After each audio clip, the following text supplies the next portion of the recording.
இன்றைக்கி இந்த வீடியோவில் பார்க்க போகிற விஷயம் கேட்டிங்கன்னா பலவிதமான ரெஸ்லிங் அப்டேட்ஸை பற்றி பார்க்க போகிறோம். அது மட்டும் இல்லாமல் எக்கச்சக்கமான ரெஸ்லிங் நியூஸ் வந்திருக்கு. இதில் இன்ட்ரெஸ்டிங்காக அடுத்த வாரம் ராவில் என்ன நடக்க போகுது, அது மட்டும் இல்லாமல் ரெஸ்ல்மேனியாவை பற்றி சில அப்டேட்லாம் கிடக்குது. அதை பற்றி என்ன தெரிஞ்சுக்கலாம். அதை மட்டும் தெரிஞ்சுக்கிறதுக்கு முன்னாடி நீங்கள் நம்ம சேனல் சப்ஸ்கிரைப் பண்ணி வச்சுக்க. இதே போல் இன்ட்ரெஸ்டிங்கான ரெஸ்லிங் பார்க்குறவங்க ஃப்ரெண்ட்ஸுக்கு இந்த வீடியோ ஷேர் பண்ணி விட்டு தொடர்ந்து பாருங்கள்.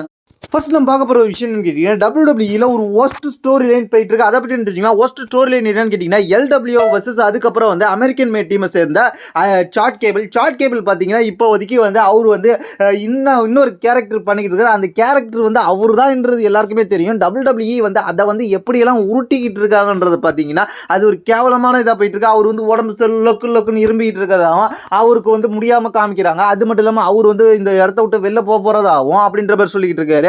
அந்த நேரத்தில் என்ன நடக்குன்னு கேட்டீங்கன்னா டிராகன் லீ இன்னைக்கு ஒரு மேட்ச் விளையாட போறாரு. அது மட்டும் இல்லாமல் அது யார் கூடன்னு கேட்டீங்கன்னா எல் கிராடோ அப்படின்ற ஒரு லுச்சாடர் கூட. அது யாருன்னு கேட்டீங்கன்னா சாட் கேபிள் தான். சாட் கேபிளோட இன்னொரு வெர்ஷன் தான் அந்த மாதிரி மாஸ்க் போட்டு பண்றாரு. இதில் பார்த்தீங்கன்னா டிராகன் லீ மாஸ்க் கழட்டி விட்டு தோக்க அடிச்சிருப்பாரு. இருந்தாலும் இந்த ஸ்டோரி லைனை வந்து சாட் கேபிள் தான் இல்லை அப்படின்றத நிரூபிக்கிறதுக்காக என்ன பண்றாங்கன்னு கேட்டீங்கன்னா மெயின் ஈவெண்ட்டுக்கு முன்னாடி சாட் கேபிள் வராரு. சாட் கேபிள் வந்து அமெரிக்கன் மேட் டீமோட வராரு.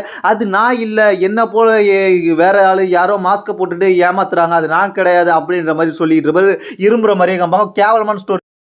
அடுத்த வாரம் ராவில் டபிள்யூடபிள்யூ ஒரு முக்கியமான விஷயத்தை கன்ஃபார்ம் பண்ணியிருக்காங்க. அது என்ன கேட்டிங்கன்னா அடுத்த வாரம் ராவ்லையும் கோடி ரோட்ஸும் வர போகிறாரு, ஜான்சனாவும் வர போகிறாரு. ரெண்டு பேரும் ஒரே இடத்துல இருக்க போகிறாங்க. அதனால கோடி ரோட்ஸ் வர்சஸ் ஜான்சனான்ற ஃபேஸ் டு ஃபேஸ் வந்து இந்த ராவில் மட்டும் முடியாமல் அடுத்த வாரம் ராவ்லையும் தொடர போகுது அப்படின்ற மாதிரி இப்போதைக்கு அஃபிஷியலாக கன்ஃபார்ம் பண்ணியிருக்காங்க. அடுத்த வாரம் ராவில் வச்சு இவங்க அடிச்சுப்பாங்களா, இந்த வாரம் ராவில் எதிர்பார்த்தா அடிச்சிக்கலாம். ஆனால் ரெண்டு பேரும் அடிச்சுக்கிறதுக்கு ரெடியானவங்களோடய அடிச்சிக்கலாம். அடுத்த வாரம் கண்டிப்பாக ஃபைட்டிங் இருக்கும். அடுத்த நம்ம பார்க்க விஷயம் கேட்டிங்கன்னா ஜட்ஜ்மெண்டோட புதிய மெம்பர் ஹிண்ட் கிடச்சிருக்கு. அது யாருன்னு கேட்டிங்கன்னா ஜட்ஜ்மெண்டோட புதிய மெம்பரை யார் இருக்க போகிறேன்னு கேட்டிங்கன்னா பென்டா. ஏன்னா பென்டாட்ட தான் டாமினிக் மிஸ்ட்ரியோ பேசிக்கிட்டு இருக்காரு. அது மட்டும் இல்லாமல் இன்னைக்கு நடைபெற்ற இந்த வாரம் நடைபெற்ற இன்டர்கான்டினென்டல் சாம்பியன்ஷிப் மேட்ச்சில் டாமினிக் மிஸ்ட்ரியும் அண்ட் கர்லிட்டோவும் ஜட்ஜ்மெண்டோ சேர்ந்த இருவரும் சேர்ந்து பென்டாவுக்கு சப்போர்ட் பண்ணி ரிங் சைடில் நின்றுருப்பாங்க.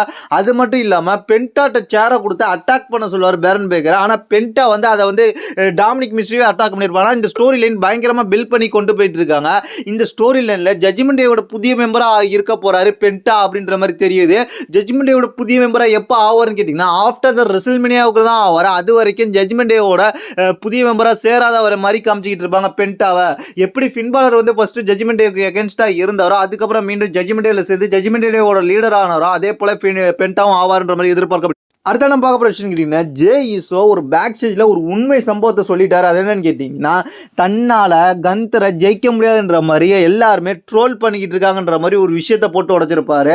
அந்த உண்மையான விஷயத்தை போட்டு உடச்சிருப்பாரு. ஏன்னா சோஷியல் மீடியாவில் லாஸ்ட் நடைபெற்ற ராவோட வீடியோ ரொம்ப டவுன் ஆனிச்சு. நிறைய பேர் டிஸ்லைக் தான் பண்ணினாங்க. அதை பற்றி நம்ம பேசியிருப்போம். அதை வச்சு தான் அவர் இப்போ இந்த விஷயத்தை சொல்லியிருக்காரு. உண்மையிலே அங்கே உள்ள ரியல் ஃபேன்ஸ் மட்டும்தான், அதாவது லைவாக பார்க்குற ஃபேன்ஸ் மட்டும்தான் சப்போர்ட் பண்ணுறாங்க ஜே ஈசோவுக்கு. இதை பற்றி உங்களுடைய கருத்து என்னது கீழே உள்ள கமெண்ட்ஸ் பண்ணுங்க. தேங்க்ஸ் ஃபார் வாட்சிங்.